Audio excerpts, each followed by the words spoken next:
네, 여러분 안녕하세요. 자, 이번 시간에는 그 주민의 안전과 관련되어 있는 각종 생활안전 활동 중에서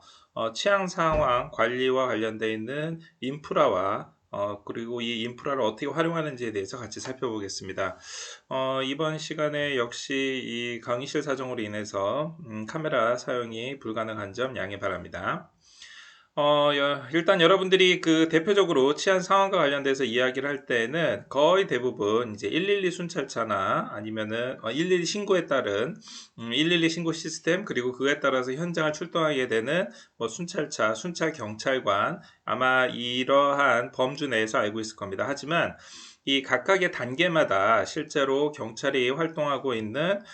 다양한 인프라 그리고 경찰에서 사용하고 있는 다양한 장비 그리고 이 프로세스 절차 이러한 것들이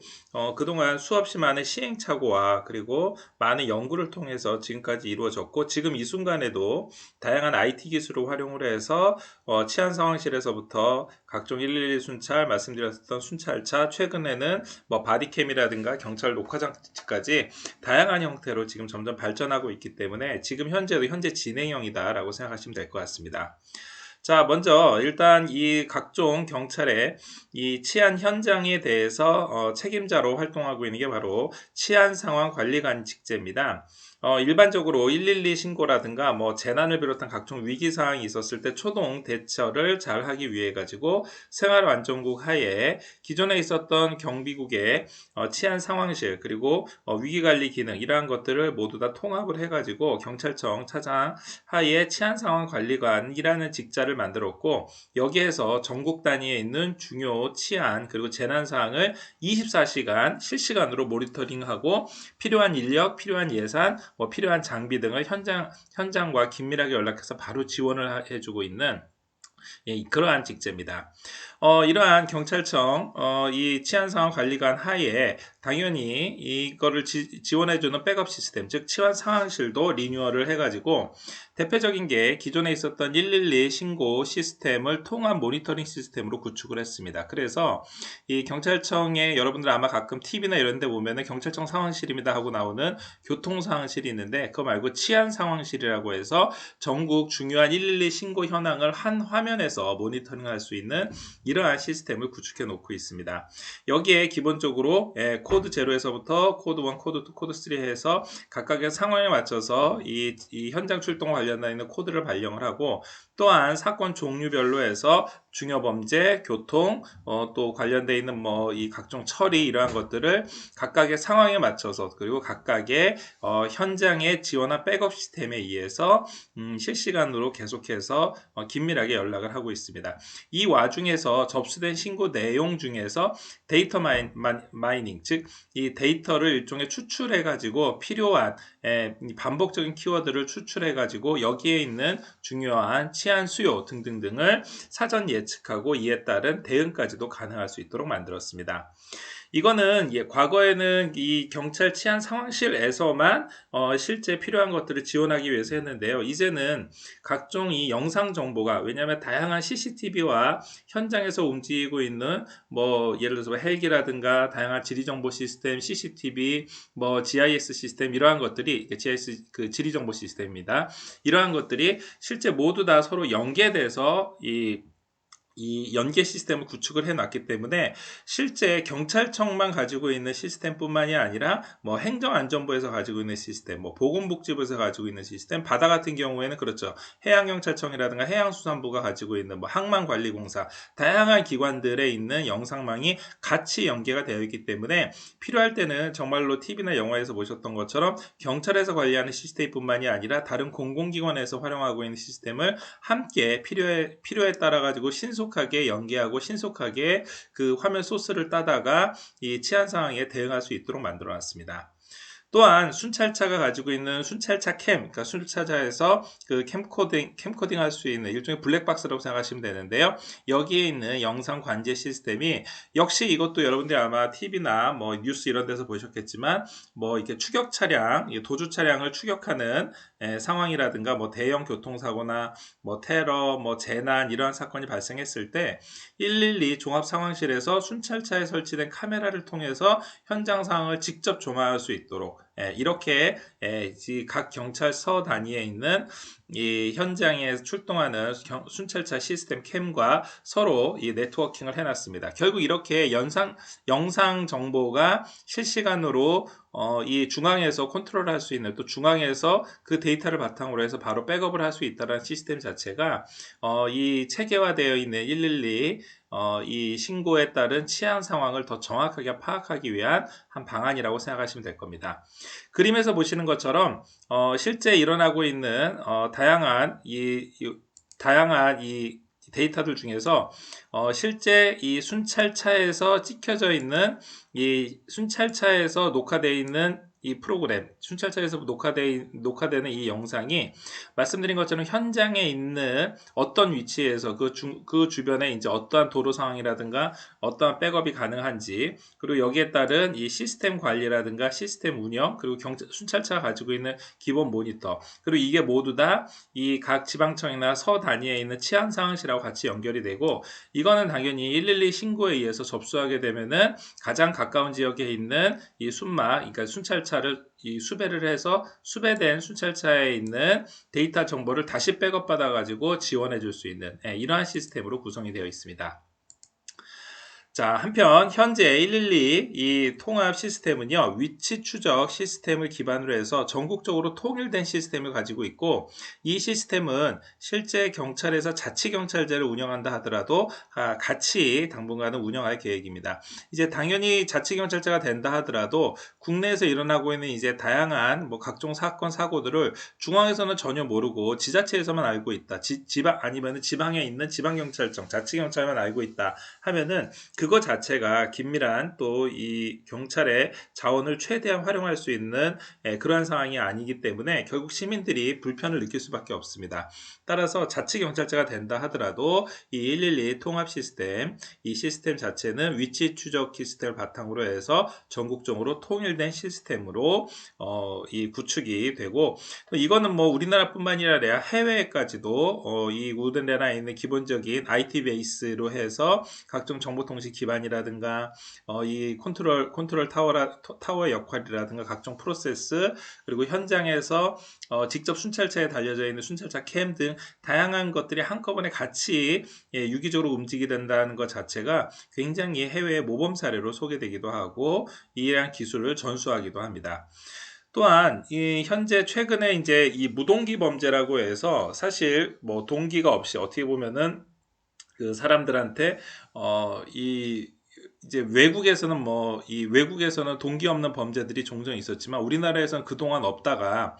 최근에는 묻지마 범죄, 또 내지는 이러한 무동기 범죄, 이러한 신종 범죄들이 일어나고 있기 때문에 시민들이 만약에 112 신고를 하고 거기에 긴급하게 경찰이 대응하지 못했을 경우에는 굉장히 불안하게 느낄 수가 있습니다. 따라서 이러한 것들이 충분히 가능할 수 있도록 현재 112 시스템이 바로 신속한 출동과 말씀드린 것처럼 위치 정보 파악, 더 나가서 이러한 것들을 백업해서 지원해 줄 수 있고 모두 영상 데이터로 실시간으로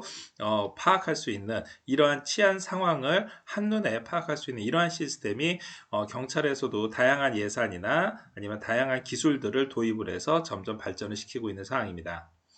현재 차세대의 이 112 이 신고 시스템으로 구축하려는 것은 일단 기본적으로 이 지능형 112 시스템을 해서 업무 효율화를 구축하려고 하는데, 일단 기본적인 게 이 신고자가 음성을 통해서 하고 있는 게 바로 문자화되어 있는, 그래서 이 STT라고 스피치 투 텍스트입니다. 즉 요즘 보면은 기본적으로 인공지능 이 타이핑이 가능하기 때문에 신고자가 음성으로만 한다 하더라도 그게 바로 텍스트화하고, 이거를 현장에서 바로 사건 종별이라든가 코드로 분류를 하게 되면은 이것과 관련해서 연관되어 있는 여기에서 중요한 키워드가 바로 역시 인공지능에 의해 가지고 그 근처에 아니면 그 특정 사건과 관련되어 있는 동일 피의자 여부가 바로 도입이 되는 겁니다. 결국 과거에는 이 신고한 내용을 사람이 직접 분석을 해서 이거를 코드 분류를 이 112 신고 받는 접수자가 해서 한 거를 가지고 다시 검색이 됐었는데, 이게 이제는 STT 시스템을 통해서 해서 바로 인공지능으로 음성 분석, 단어 추출, 키워드 분석에 따른 동일 사건 내지는 유사 사건, 그 지역 사건에 대한 그 인식 여부까지가 바로 그냥 순식간에 한꺼번에 같이 일어나게 되는 겁니다. 또 말씀드린 것처럼 이 위치 측정 정밀화가 가능하기 때문에 앞서 말씀드린 그 순찰차뿐만이 아니라 경찰청 그리고 각종 이 과학기술과 관련되어 있는 기관들이 함께 이 연구를 해가지고 기지국 기준으로 봤었을 때 50m 내외에, 그래서 아주 밀접한 도시 지역에서는 불가능하지만 사실 밀접한 도시 지역에서 조금만 벗어나도 이 핸드폰에서 그러니까 GPS에 의해서 그 핸드폰 위치 추적을 통해서 사람을 또 내지는 피해자를 바로 찾을 수 있는 시스템이 바로 구비가 됩니다. 또 112 이 신고에 따른 모든 정보가 현장에 출동하는 이 경찰관한테 바로 실시간으로 전달이 되고, 이거에 맞춰서 청소년 사건이라고 그러면은 관할서에 이 각 기능별로 경찰관, 또 뭐 예를 들어서 뭐 강력 사건이라면 강력계, 교통이면 교통, 이런 식으로 해서 이 현장 출동 경찰관뿐만이 아니라 각 기능별 경찰관한테까지 함께 정보가 공유될 수 있는 플랫폼까지도 현재 구현을 하고 있습니다. 즉 여기에 있었던 게 단계가 모두 다 직접 사람을 찾는 거라든가, 아니면 STT를 통해 가지고서는 신고 내용을 분류화시키는 거라든가, 해당 전문 경찰관들한테 연결하는 게 과거에는 일일이 수작업을 통해 가지고 단계별로, 또 그 중간에 혹시 만약에 오차가 발생을 하면 문제가 있었지만, 이제는 이게 사실상 AI 시스템으로 통합이 돼서 지능형 112 시스템 도입이 가능해졌습니다. 자, 한편 빅데이터도 최근에는 많이 활용을 하고 있는데요. 일단 기본적으로 경찰이 가지고 있는 그동안 70년 동안 쌓아놨었던 이 치안 데이터, 치안 정보를 바탕으로 해서 이 현장에서 필요한 정보, 현장에서 필요한 각종 데이터들을 이 실시간 범죄 대응센터에서 구축을 해서 필요한 현장 지원 시스템을 마련을 하고, 이건 아마 가면 갈수록 이러한 데이터들은 더 많이 쌓이고 더 인공지능에 의해서 철저하게 더 세분화해서 분석을 할 수 있기 때문에 아마 여러분들이 나중에 현직에 들어가서도 이와 관련돼서는 계속해서 각종 예산이라든가 연구가 더 확충될 거라고 예상이 됩니다. 그리고 마지막으로 인공지능 기술과 관련돼서 112 요원, 즉 지금 이러한 112 신고라든가 아니면 현장에 어떻게 배치를 하는 거, 뭐 필요한 그 중간에 혹시 프로세스가 잘 진행이 되는지를 확인할 수 있도록 실제 상황처럼 112 업무를 체험할 수 있는 일종의 AR, VR 이 체험이 가능한 112 이 신고 자료와 가상현실 시스템도 현재는 도입을 해서 112 요원들을 교육시키는데, 이들의 역량을 강화시키는데 활용할 계획입니다. 자, 두 번째로 치안 상황에 대한 초기 대응 지원이 가능한지에 대해서 같이 한번 보시겠습니다. 일단 앞서 말씀드린 것처럼 치안 상황 관리관실이 현장에 중요한 각종 112 종합 상황실에 필요한 이 인력, 필요한 경찰관, 필요한 프로세스, 이런 것들을 모두 다 같이 지원을 하고, 이것과 관련돼 가지고 기본적인 매뉴얼, 일종의 소프트웨어를 강화를 하고 있습니다.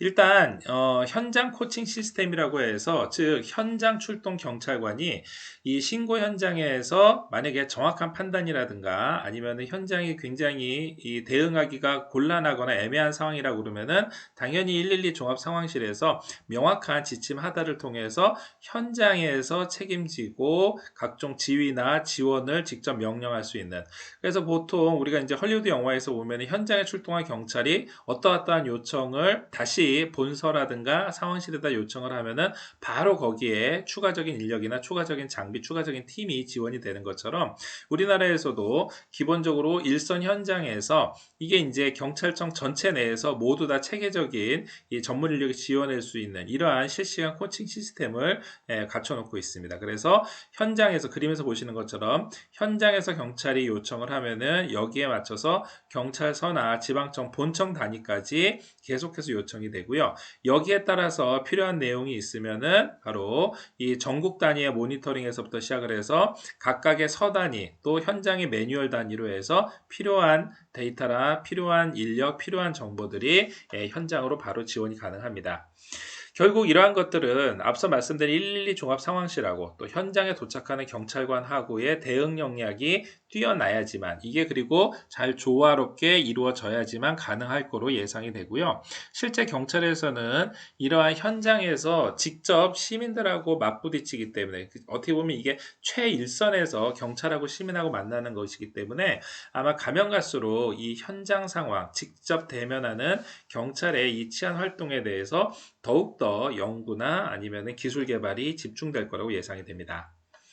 치안 상황 분석과 관련돼서는요, 과거에는 뭐 단순하게 뭐 홍보라든가 아니면 치안 상황과 관련되어 있는 뭐 정보를 지역 주민들한테 제공해주고 요 정도 수준이었지만 이제는 좀 더 신고 데이터를 계절별로, 시간별로 또 각각의 범죄 증감 원인에 따라 가지고 뭐 기관별로라든가 지역별로 각각 나눠서 같은 이 시간대별도 시계열 분석에 따라 가지고서는 평일 기준, 주말 기준, 월간 기준, 또 연간 기준으로 해서 다양한 112 신고량 추세를 굉장히 입체적으로 분석을 하고 이거에 맞춰서 필요한 치안 수요에 맞춰 대응을 하고 있습니다. 예를 들어서 우리가 일상적으로 생각해 봐도 출퇴근 시간에 어떠한 지역에서 어떠한 범죄들이 많이 일어나는지 또 퇴근 이후에 저녁에 지하철이 끊기기 전까지에는 그렇죠. 주로 역세권 주변에서 뭐 유흥가라든가 많은 젊은 사람들이 모이는 곳에서 어떤 신고가 일어나는지 주말은 어떤지 휴일은 어떤지 뭐 공휴일은 어떤지 교외 지역과 시내 지역의 중간에 있는 부심지나 도심지 지역에서는 어떠한 차이가 있는지 이러한 것들을 실시간으로 과학적으로 분석을 해서 이 데이터를 가지고 치안 상황에 맞춰서 대응을 하고 있는 겁니다. 또한 접수 지령 체크리스트를 개설해서 즉 현장에서 중요 사건이 발생했을 경우에는 현장에 도착해서도 혹시라도 있을지 모르는 실수, 착오를 최소화시키기 위해서 일단 현장에 도착하게 되면은 현장에서 맞는 상황에 맞춰서 예를 들어서 그 현장이 뭐 폭력 사건이 있는 현장인지 아니면은 이제 사망자가 발생한 자살 뭐 사망자도 뭐 우리가 강력 사건으로 볼 수 있지만 자살로 추정이 되는 사건의 장소인지 뭐 화재 사건 장소인지 이 상황에 맞춰 가지고 거기에 맞는 기본적인 표준 질문지를 제공을 합니다. 그러면은 이 현장 상황에 맞춰서 체크리스트에 따라 일제 점검을 해서 혹시 여기 어떠한 경찰관이 출동한다 하더라도 이 사건에 대해서 경험이 없는 경찰관이 설령 초임 경찰관이 출동한다 하더라도 여기에 있는 표준 질문지와 여기에 있는 표준 체크리스트에 맞춰서 하나씩 점검을 하게 되면은 결국은 미비한 부분을 보완하고 이 112 종합상황실의 컨트롤 타워의 역할까지도 충분히 할 수 있는 이러한 체크리스트를 개발하기도 했습니다. 그 외에도 112 장비와 관련돼서도 가장 최신화되어 있고 최근에는 경찰관용 112 태블릿 PC도 교체해서 모바일 폰이라든가 워크스테이션을 현장에서 같이 이 멀티 유저로 활용할 수 있는 이러한 시스템을 만들어 놓고 있습니다. 한편 이렇게 112와 관련돼서 많은 투자, 많은 연구들이 계속해서 진행이 되자 결국 경찰 입장에서는 더 많은 신고 또 내지는 더 정확한 신고가 들어와야지 지금까지 했었던 노력이 그 결과물로 배가가 될 수 있을 겁니다. 그래서 지난 60년 이상 국민들한테 112로 알려져 있는 경찰의 긴급 출동 신고, 긴급 신고가 한 해 거의 2천만 건 가깝게 계속해서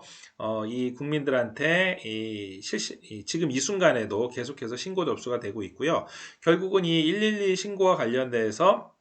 각종 세미나를 개최하거나 아니면은 뭐 기념식을 개최하거나 이것과 관련돼서 어떻게 활용해야 되는지, 즉 국민들이 위급할 때에는 어떻게 활용을 하고 혹시 같은 112 신고를 하더라도 이 허위 신고라든가 또 비긴급 신고는 비긴급 신고는 112가 아니라 110으로 할 수 있도록 이 112 이 신고 시스템을 가장 최적화시킬 수 있는 그 기능을 가장 이 효율적으로 활용할 수 있는 이러한 내용들을 국민들한테 많이 홍보를 하고 있습니다. 최근에는 각종 재해 재난에 있어서도 제1차적으로 도착하는 게 이 소방과 함께 바로 경찰입니다. 그러다 보니까 매년 발생하는 뭐 집중호우라든가 태풍 또 뭐 자연재난이라든가 산불 최근 코로나처럼 이 자가격리자의 현장 이탈 같은 경우에도 역시 일종의 이 긴급사항으로 간주가 돼서 경찰이 관련되어 있는 이 방역조사관이라든가 보건 담당자와 함께 현장에 출동을 하게 되는데, 결국 이러한 것들이 모두 다 바로 국민의 안전을 지키기 위한 일종의 위기 대응 상황을 이야기하는 겁니다. 결국 경찰 입장에서는 이러한 각종 사건, 사고라든가 어떠한 위기 상황, 재난 상황에 대응을 해서 당연히 응급처치와 관련돼서도 교육을 받고 있고요. 그 외에 혹시 만약에 있을지 모르는 화학사고라든가 뭐 산불뿐만이 아니라 뭐 방사능 사고, 건축물 붕괴 사고 등 다양한 케이스의 전문적인 역량이 좀 강화가 될 수 있도록 교육훈련을 내실화 하는 이 프로그램을 교육시키기도 합니다. 한편 이러한 각종 이 경찰의 이 긴급 사항에 대한 이 지원 활동은 경찰 혼자서만 할 수 있는 건 아닙니다. 즉 뭐 가면 갈수록 뭐 각종 기산 이변이라든가 아니면은 도시나 아니면 뭐 산불이 일어나고 있는 뭐 다양한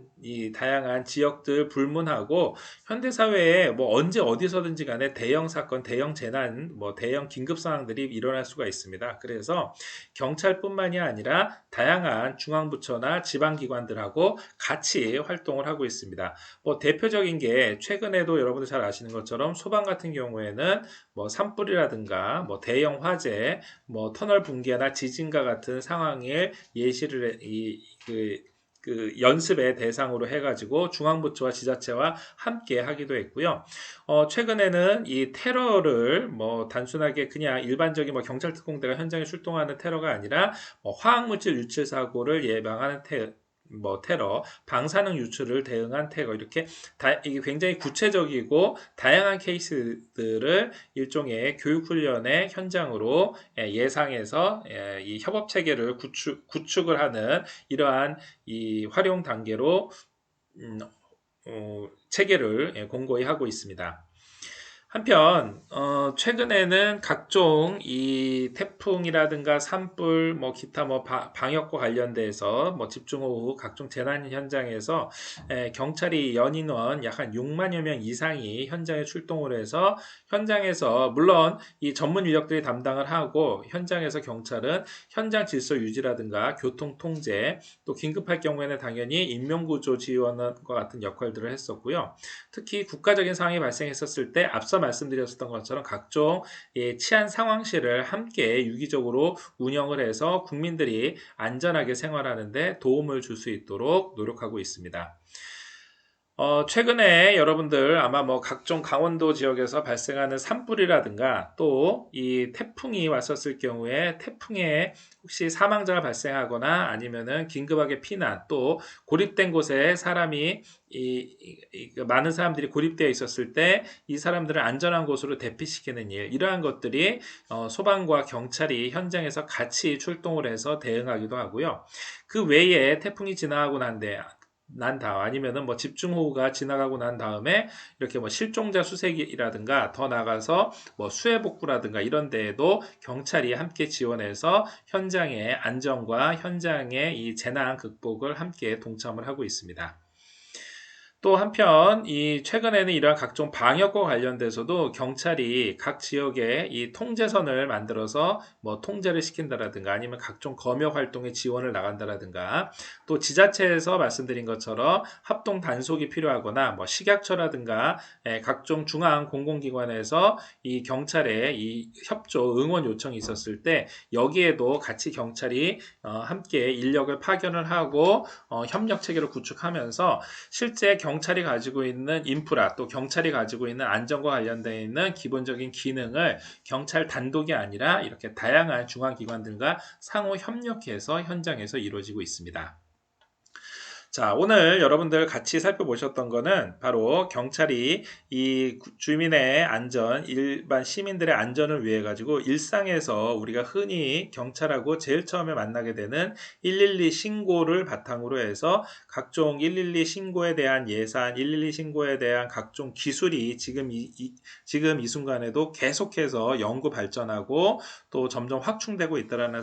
사실을 보셨고요. 이러한 사실을 바탕으로 해서 경찰이 뭐 단순하게 경찰 혼자서 이러한 각종 재난이라든가 위기 상황, 현장 상황을 대응하는 게 아니라 112 신고에 좀 더 많은 시민들이